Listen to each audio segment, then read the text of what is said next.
Hello, welcome all to Infinity IS Academy. In this lecture, we shall discuss about the poverty.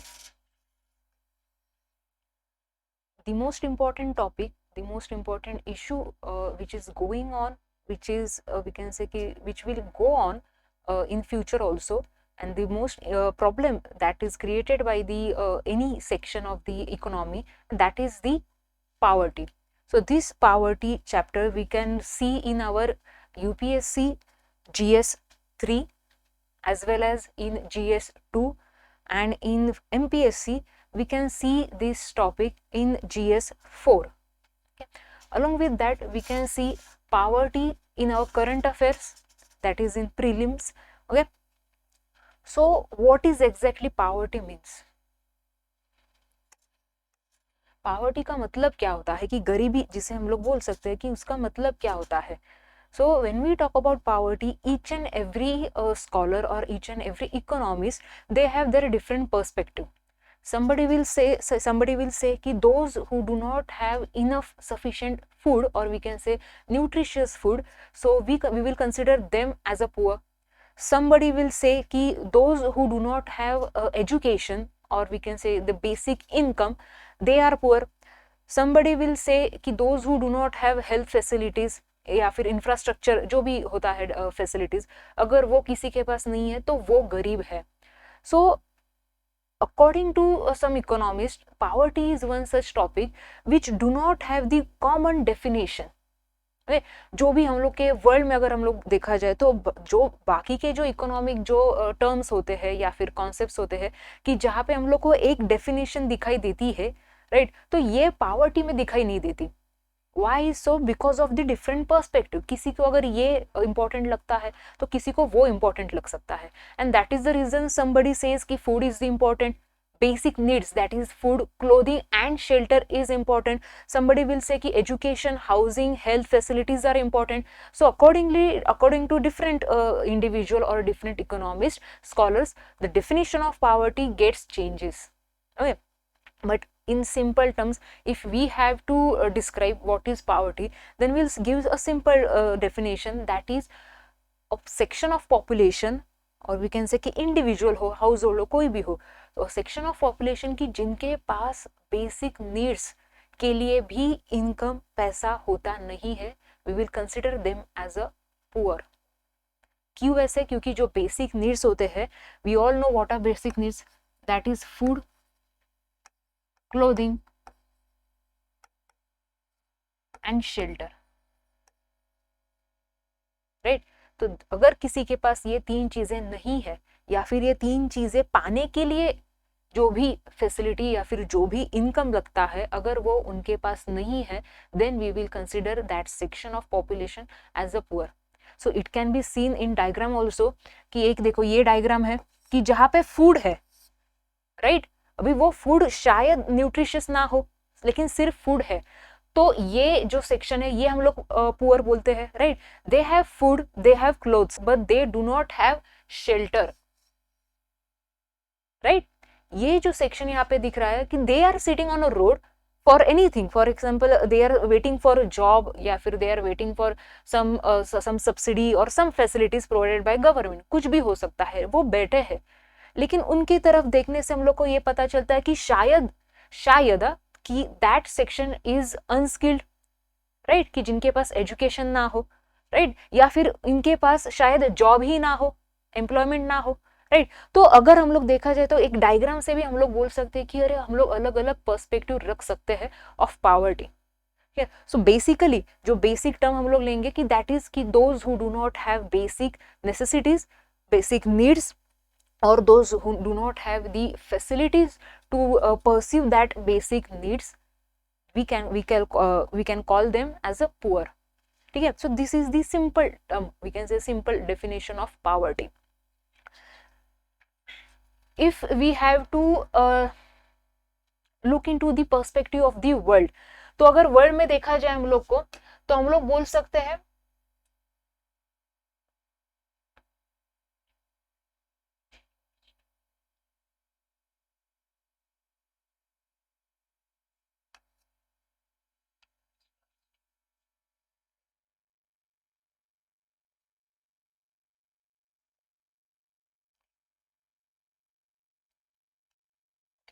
So if you have to say according to the world में भी अगर देखा जाए तो हम लोग को पावर्टी जो है हर हर किसी देश में दिखाई देती है.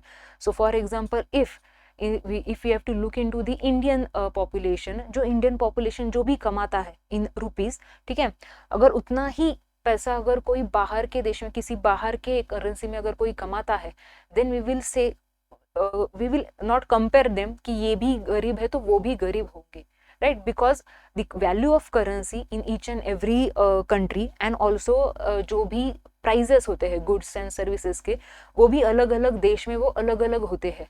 So accordingly each and every economy हम लोग बोलेंगे कि पावर्टी की जो भी ये है क्राइटेरिया बोलेंगे हम लोग, या फिर जो बोलते हैं ना कि बेस लाइन जो है वो हर एक कंट्री का अलग अलग होगा.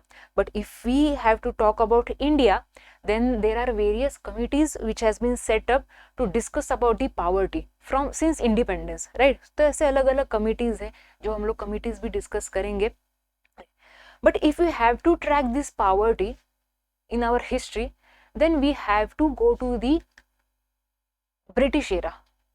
ओके उससे भी शायद पहले भी हम लोग बोल सकते हैं कि जैसे फ्रॉम एंशिएंट इंडिया अगर हम लोग देखा जाए फ्रॉम पहले से, सो तभी से इंडिया की जो पॉपुलेशन है, okay, India as a geographical nation अगर हम लोग देखा जाए तो ये काफ़ी प्रॉस्परस है, राइट. जोग्राफिकल कंडीशंस अच्छे हैं, मानसून है तो प्रॉस्परस भी है. लेकिन उसी तरह हम लोग देखा जाए तो जब जब पॉपुलेशन इंक्रीज हुई है तब तब नेचुरल रिसोर्सेज जो है ना वो कम पड़े हैं, and that is the reason कि पावर्टी वहाँ दिखाई देती है.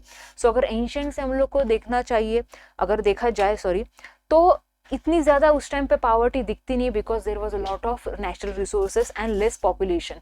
But the problem comes when the British enters the India, right. British के टाइम पे अगर देखा जाए ना तो पावर्टी क्या होती है, उसकी इंटेंसिटी क्या होती है ना, ये हम लोग को उस टाइम पे समझ में आई, राइट.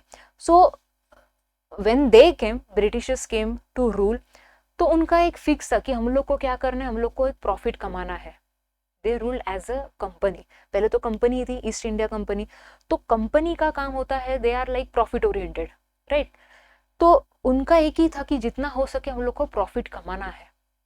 तो we all know that India at that time they used India as a market for finish goods,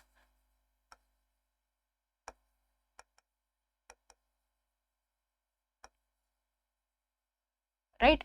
And the second thing कि they used India as a country of raw materials.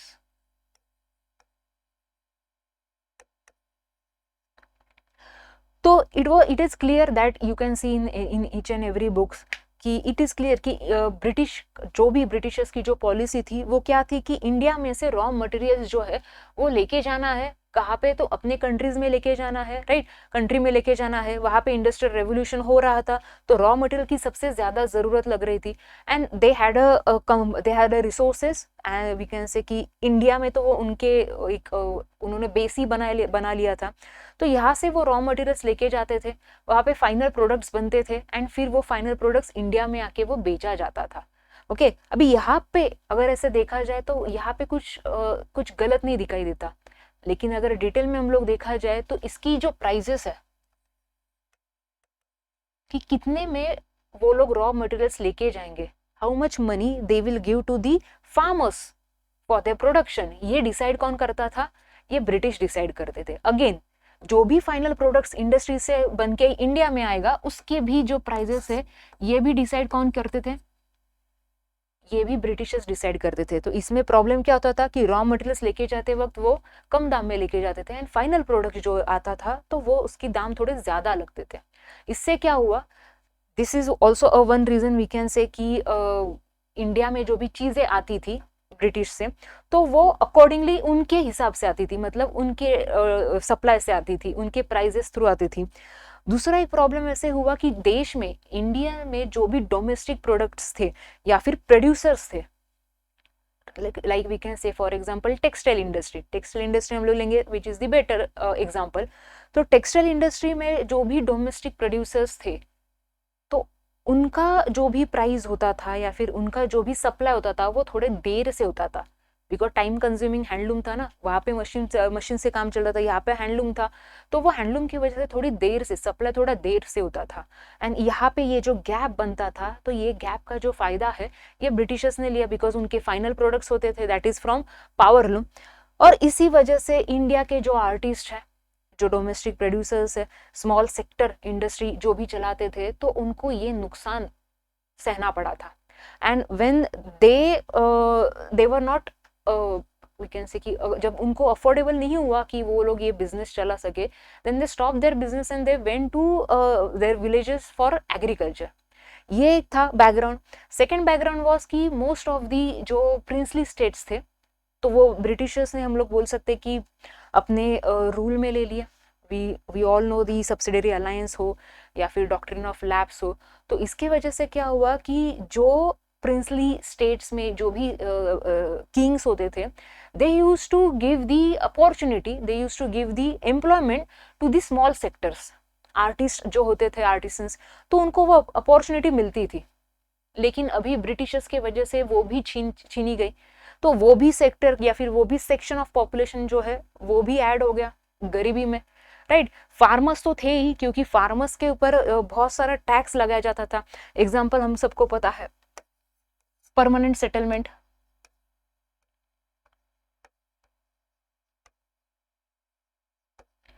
Right.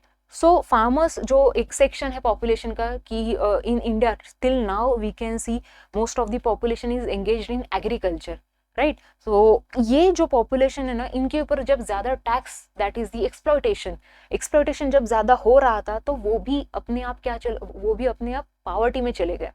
So these were the reasons, some of the reasons in India because of which कि poverty जो है ना, वो हम लोग को तभी से वो इंक्रीज होते चली गई। And after independence also some of the consequences और some of the effect of the colonial past can be seen now also, कि अभी तक कुछ ऐसा सेक्शन है या फिर पॉपुलेशन है जो अभी तक बाहर आया नहीं है। They have been in the cycle of poverty, कि एक से कर्जा लेना है, दूसरे से कर्जा लेना है, क्योंकि पहले का कर्जा देना है। सो ये जो साइकिल ऑफ पावर्टी है, कि पावर्टी से बाहर नहीं आ सकते। अगर जॉब चाहिए तो जॉब भी अच्छा है नहीं, या फिर कहीं पे मिलता नहीं है because of lack of education. तो जॉब जितना होगा या फिर जितना क्वालिफिकेशन होगा उतने हिसाब से जॉब मिलेगा। अगर जॉब में पैसा कम है, इनकम कम है, तो ऑब्वियसली पावर्टी में ही रहने वाले। So this poverty cycle has been seen in India, और we can say it is the major problem in Indian economy, ठीक है। तो हिस्टोरिकल बैकग्राउंड अगर अभी भी हम लोग देखा जाए तो एक इम्पॉर्टेंट फैक्टर है कि पावर्टी दिखाई देती है, आज भी दिखाई देती है। And because of that, because of the policies of the Britishers, India में जो भी इकोनॉमी बोलते हैं ना, कि जो फॉर्म हो गई, जो बेस क्रिएट हुआ है, तो वो आज भी दिखाई देता है। इसमें सबसे इम्पोर्टेंट अगर एग्जांपल लेना हो तो हम लोग ये ले सकते हैं कि because of Britishers we can say कि उनके एक बोलते ना कि it wasn't there will that India में जो टेक्नोलॉजी है, इंडस्ट्रियल डेवलपमेंट जो है ना वो हो। अगर उन्होंने कुछ पॉलिसी या फिर उन्होंने कुछ उस टाइम पे फैसिलिटीज अगर लाई होती, तो इंडस्ट्रियल डेवलपमेंट जो है, जो हमने बहुत लेट स्टार्ट हुआ हमारे इंडिया में, या फिर वी कैन से कि after independence during second 5-year plan we started the industrial revolution, sorry industrial basic and heavy industries के ऊपर हम लोग ने जो फोकस किया ड्यूरिंग सेकेंड 5-year प्लान, तो वो शायद पहले ही हुआ होता। सो जिस टाइम पे हम लोग के यहाँ पे एक्सप्लोटेशन चल रहा था, उसी टाइम पे वेस्टर्न कंट्रीज में डेवलपमेंट चल रही थी, राइट। उनके अपने खुद के देश में डेवलपमेंट चल रही थी। सो अगर वो थोड़ा बहुत यहाँ पे भी लेकर आते, या फिर यहाँ पे भी अगर वो फोकस करते, सिग्निफिकेंस अगर वो लोग बोलते ना कि लाते, तो शायद इंडिया में भी इंडस्ट्रियल डेवलपमेंट तभी से स्टार्ट होती। एंड एम्प्लॉयमेंट जनरेशन के लिए हम लोग को इतने सालों तक वेट नहीं करना पड़ता, एंड अल्टीमेटली पावर्टी भी जो है वो कम होती जाती। लेकिन अफसोस वैसे हुआ नहीं है, ठीक है। So this was the historical background of poverty in India. Thank you.